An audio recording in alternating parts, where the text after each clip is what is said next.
Bom dia a todos, graça e paz do Senhor Jesus seja com todos nós. Uma ótima quinta-feira para todos. Hoje é dia 16 de fevereiro de 2023. Seja muito bem-vindo ao nosso devocional de hoje. E nesta quinta-feira vamos dar sequência aí à nossa maratona de leitura bíblica e hoje nós vamos falar de Isaías 55, 56 e 57. Quero já dizer que são, mais uma vez, capítulos recheados, né? E muito bem recheados, de passagens assim, absolutamente fantásticas, né? Nós ficamos impressionados, eu fiquei impressionado ao ler, mais uma vez, esse texto, já li algumas vezes, mas dessa vez, de uma maneira assim, absolutamente impressionante, como essa palavra é rica, né? Os capítulos aqui, desde os 52 aí de Isaías e agora, né, nesses também que a gente tá lendo, como eles são ricos e principalmente como eles fazem menção a Jesus. E inclusive o texto que vamos ler hoje vai falar exatamente disso. Por quê? Só para lembrar, ontem falamos aqui de Isaías 53 e 54, mas especialmente 53, quando o profeta, ele basicamente relata com 750 anos de antecedência, né? Isso precisa sempre ser lembrado, mas o profeta, ele relata o caminho, né? A estrada gloriosa do Senhor, né? Referindo-se a Jesus, que ele nasce, morre pelos nossos pecados, em sofrimento pelos nossos pecados, e depois ele ressuscita nos dando a promessa da vida eterna. Então, a ideia desses capítulos é mostrar exatamente a obra do chamado aqui servo do Senhor, da obra daquele que o Senhor enviaria para restaurar Israel. E aí vale a pena lembrar que Israel está presa ao cativeiro babilônico, ou seja, uma nação que agora perdeu totalmente seu brilho, recebe promessas de Deus de restauração. Primeiro, promessas geográficas, políticas, militares, econômicas e assim por diante. E agora, promessas teológicas, promessas ligadas à salvação, ligadas à questão espiritual. Então, finalizamos ontem com essas promessas. Estão ali as grandes bênçãos de Deus, as grandes promessas de restauração de Deus. O profeta falou, olha, ele virá, para não ir muito longe, o versículo final do capítulo 54 diz assim: nenhuma arma forjada contra você prosperará, ou prevalecerá, desculpa, né? E você refutará toda a língua que a acusar. Essa é a herança dos servos do Senhor. Essa é a defesa que faço no nome deles, declara o Senhor. Assim termina, então, a parte de como virá o servo do Senhor. Então entramos agora nesta segunda parte. Eu quero ler o texto aqui e aí depois a gente vai conversar sobre o que vai acontecer a partir de agora. Uma vez que a gente tem a promessa da bênção de Deus, uma vez que a gente tem a promessa da restauração espiritual do povo de Deus. E agora, quais são os próximos passos? Isaías 55, 6 a 8. E aí vale a pena destacar aqui que os textos estão repletos de versículos que a gente já ouviu, alguns sofrendo um pouco aí de má interpretação, mas a gente conhece esses textos, inclusive que eu vou ler hoje, que é Isaías 55, 6 a 8. Diz assim: busque o Senhor enquanto é possível achá-lo, clamem por ele enquanto está perto, que o ímpio abandone o seu caminho e o homem mau os seus pensamentos. Volte-se para o Senhor, que terá misericórdia dele. Volte-se para o nosso Deus, pois ele dá de bom grado o seu perdão. Uau! Pois os meus pensamentos não são os pensamentos de vocês, nem os seus caminhos são os meus caminhos. Então, a profeta Isaías agora avança nessa teologia da restauração da nação de Israel. E nesse ponto, a questão toda gira em torno da pergunta: como obter as bênçãos e as promessas do servo do Senhor? Ok, o servo do Senhor fez muitas coisas, vimos aqui nos capítulos anteriores, certamente ele tomou sobre si todas as nossas enfermidades e tudo mais. A pergunta agora é, ok, e aí, como obter essas bênçãos? Como essas bênçãos virão sobre nós? Como essas bênçãos virão sobre o povo de Deus? Era a pergunta dos judeus, era a pergunta dos israelitas ali, e é a nossa mesma pergunta, ok? Eu creio no evangelho, eu escuto o evangelho com frequência, eu vejo você, eu vejo outros pastores, eu escuto, enfim, de diversas maneiras o evangelho, mas o próximo passo, o que eu posso fazer? Bom, primeira coisa, o texto vai dizer que devemos buscar avidamente, devemos buscar com fervor, devemos buscar com aguerrida, com fé, com raça, né, com garra, o Senhor. O texto destaca isso no versículo 6, dizendo, busque o Senhor enquanto se pode achar, né? Clamem por Ele enquanto Ele está perto. É interessante aqui é que o tom do profeta é em dois sentidos. Primeiro, é um tom de urgência, busque rápido, busque agora. Mas também é de direção, busque ao Senhor, não é buscar qualquer coisa, né? Não é buscar de qualquer maneira, é buscar o Senhor. E aí quando a gente vai para o Novo Testamento, a gente sempre percebe Jesus e os apóstolos, eles de maneira quase que, sabe, chata, né? Insistente, eles sempre alertaram as pessoas sobre os perigos em que elas estavam expostas. Os apóstolos, em todo o tempo, dizendo para as pessoas, olha, vocês estão expostos a um grande perigo, vocês estão expostos a algo que de fato é importante para a sua vida. O que está em jogo, ou na mensagem de Jesus dos apóstolos, que estava em jogo, é a vida eterna ou a danação eterna. E nós também estamos hoje diante da mesma urgência. Para mim e para você, a urgência é a mesma. Estamos expostos a um grande perigo. Estamos expostos aqui a algo que pode nos levar para a danação eterna. E a mensagem é clara: busque o Senhor enquanto se pode achar. Existe no tom do profeta um chamado muito forte. E eu quero dizer para você, que está me assistindo aqui nessa manhã, eu falo para mim mesmo que o tempo é agora e o lugar é no Senhor, é na palavra de Deus. Então, existe uma urgência que você não pode mais ignorar. Você não pode deixar para amanhã.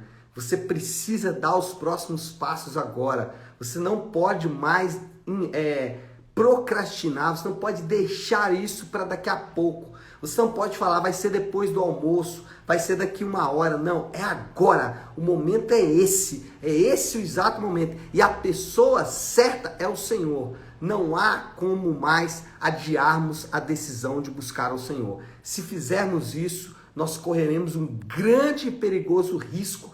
Isso o profeta falou há 750 anos antes de Cristo. Isso Jesus e os apóstolos falaram há 2023 anos atrás aproximadamente. E essa mensagem continua muito forte ao nosso coração. Busca o Senhor enquanto se pode achar. Mas não só isso. O profeta avança um pouco e diz que eles devem fazer alguma coisa além de buscar ao Senhor. Abandonar comportamento e atitudes ímpias. Olha o versículo 7. Que o ímpio abandone o seu caminho e o homem mau seus pensamentos. Volte-se para o Senhor, que terá misericórdia dele. Uau, isso aqui é lindo, ó. Volte-se para o nosso Deus, pois ele dá de bom grado o seu perdão. Isso é fantástico, isso é absolutamente incrível, essa palavra que veio até o nosso coração. Então, o que os israelitas precisavam fazer ali? Eles precisavam deixar práticas pecaminosas, né? O chamado é busque o Senhor e deixe as suas práticas pecaminosas. No caso dos israelitas, essas práticas envolviam culto a divindades pagãs, imoralidade sexual e ganância. Parece todos os ingredientes aí de uma festa bem conhecida no nosso país que acontecerá no próximo final de semana, né?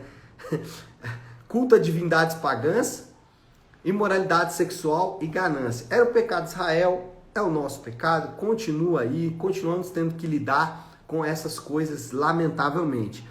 É interessante que, assim como o profeta instou, assim como o profeta insistiu com os israelitas para uma mudança de atitude, para uma mudança de comportamento, de conduta, Jesus não fez diferente. Jesus, quando chamou pessoas ao reino, ele chamou essas pessoas e convocou essas pessoas para mudança de atitude. Eu poderia citar aqui N exemplos, mas eu vou falar dos mais conhecidos. O jovem rico, que veio conversar com Jesus buscando salvação.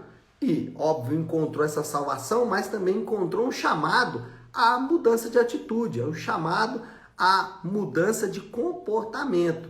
Então, o jovem rico deveria ter um outro comportamento. Zaqueu, a mesma coisa, deveria ter um outro comportamento. Nicodemos e outros mais, os próprios apóstolos, todos que vieram a Jesus, eles não poderiam continuar com os mesmos comportamentos. E aí, volto a dizer, poderia citar N exemplos aqui e a gente ficaria falando horas e horas e chegaríamos no mesmo ponto.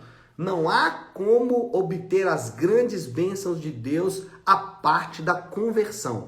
Se não houver mudança de comportamento, se não houver mudança de atitude, isso é sinal claro de que não há conversão. É óbvio que a conversão ela é um trabalho do Espírito Santo, porque nós não podemos fazer por nós mesmos, mas o ponto é dizer que a mudança de comportamento é exigida. Ninguém é tão bom que não possa melhorar, e ninguém também é tão ruim que não possa sofrer aí com as mudanças do Senhor. Então, se você está me ouvindo nessa manhã e você fala assim, mas você não conhece os meus pecados, você não sabe como é difícil mudar os meus comportamentos. Eu sei sim, até porque eu também os tenho. Por isso dependemos da graça de Deus. Não há ninguém que seja tão quebrado que o Senhor não possa consertar. Então, clame ao Senhor, peça ajuda ao Senhor. Fale, Senhor, eu preciso de ajuda para mudar essa área da minha vida. E não há ninguém que possa dizer assim, eu sou ótimo, está tudo ok, não preciso do Senhor. Todos nós precisamos de uma mudança de comportamento. Então, não existe bênção à parte da conversão. E o terceiro maneira de obter as grandes bênçãos prometidas pelo Senhor, no caso aqui, as bênçãos do servo do Senhor, no caso de Isaías, é abandonar a mente carnal e crer nos planos de Deus. O versículo 8, o versículo aí bem conhecido de todos nós, pois os meus pensamentos não são os pensamentos de vocês, nem os seus caminhos são os meus caminhos, declara o Senhor. Então, Israel deveria mudar a maneira de ver a realidade. A questão aqui não é ficar ali imaginando, que o Senhor vai nos levar por caminhos que são caminhos sempre de bênção e tudo mais. Não é esse o ponto aqui, mas Israel sim deveria mudar a maneira de ver o mundo, maneira de ver a realidade. Paulo, ele fala em vários lugares de uma mudança de mentalidade. O ponto aqui não podemos servir ao Senhor e preservar o espírito do anticristo. O que é isso? O espírito do anticristo, não é a besta do Apocalipse, não. O espírito do anticristo, ele já habita entre nós. É um espírito que é contrário a toda a verdade de Deus. Então, quando o profeta diz, os meus pensamentos, falando do Senhor, os meus pensamentos não são os seus pensamentos, por exemplo, a maneira como nós enxergamos o casamento. A Bíblia diz que o casamento é uma coisa, nós enxergamos de outra forma. E se não mudarmos a maneira de enxergar o casamento, vamos continuar achando que divórcio é normal, que adultério é normal, que pornografia é normal. Eu estou dando exemplo do casamento, mas poderia citar aqui a relação do dinheiro. Se a Bíblia tem um pensamento, para usar o termo do profeta aqui, a Bíblia tem um pensamento, Deus tem um pensamento em relação ao dinheiro. O mundo tem outro pensamento em relação ao dinheiro. Se nós continuarmos achando que o dinheiro é a solução para a nossa vida e que se tivermos muito dinheiro todos os nossos problemas serão resolvidos, certamente vamos manter um espírito do anticristo. Então, quando Deus fala mudar os pensamentos, Ele está falando, olha, você vai ter que abrigar agora toda uma maneira de pensar que flui da própria Bíblia, que flui da própria palavra de Deus e não do espírito do mundo. Então, alguém que vai usufruir das bênçãos do servo do Senhor, precisa deixar a mentalidade carnal, mentalidade humana para trás e abraçar a mentalidade divina, que, já disse várias vezes, vai confrontar a nossa mentalidade apenas humana. Bom, precisamos caminhar por fim, já estou bem atrasado. Moral da história: todos os que buscam o Senhor com verdade e piedade encontrarão muito mais do que podem imaginar. A salvação é apenas o início da jornada da vida eterna. E o desafio do Léo, depois dessa conclusão aí, a aplicação que proponho é simples, já que o tema do devocional é busquem, então a aplicação vai nesse sentido, busque. E aqui vai para duas pessoas, ou dois tipos de pessoas distintos. Vai primeiro para aqueles que se dizem cristãos, mas que ainda não abandonaram suas práticas pecaminosas e ainda mantêm uma mente humana, uma mente carnal. Busque o Senhor. Você precisa, eu preciso, como alguém que se diz cristão, eu preciso de uma nova mentalidade, eu preciso também abandonar as minhas práticas pecaminosas. E você que ainda está iniciando a sua jornada, você precisa dar os próximos passos, você precisa avançar. Então busque o Senhor, busque cada vez mais arrependimento e fé arrependimento dos seus pecados e fé no Senhor, porque assim você vai alcançar as grandes bênçãos do Senhor, tá certo? Vamos orar, vamos colocar tudo isso aí diante de Deus. Se você puder, então, para um instante o que você está fazendo e vamos juntos buscar a Deus em oração. Querido Deus, Pai de amor e graça, nós queremos reconhecer que estamos procrastinando, que estamos, Senhor Deus, deixando para outro dia o que devemos fazer agora. Mas a Tua palavra, ela nos traz um senso de urgência. É agora, o momento é esse e é ao Senhor que devemos buscar. Obrigado porque o Senhor disponibilizou a Tua palavra, entregou o Teu Filho amado, querido, para morrer pelos nossos pecados e nos chama a abandonar os nossos pecados, abandonar a mentalidade carnal e viver de acordo com a Tua verdade. Senhor, eu oro e te agradeço por esse tempo, faço isso em nome de Jesus. Amém. Amém, meus irmãos? Bom, então é isso. Nós vamos ficando por aqui. Que Deus te abençoe. Uma ótima, uma excelente quinta-feira para todos. Fiquem com Deus.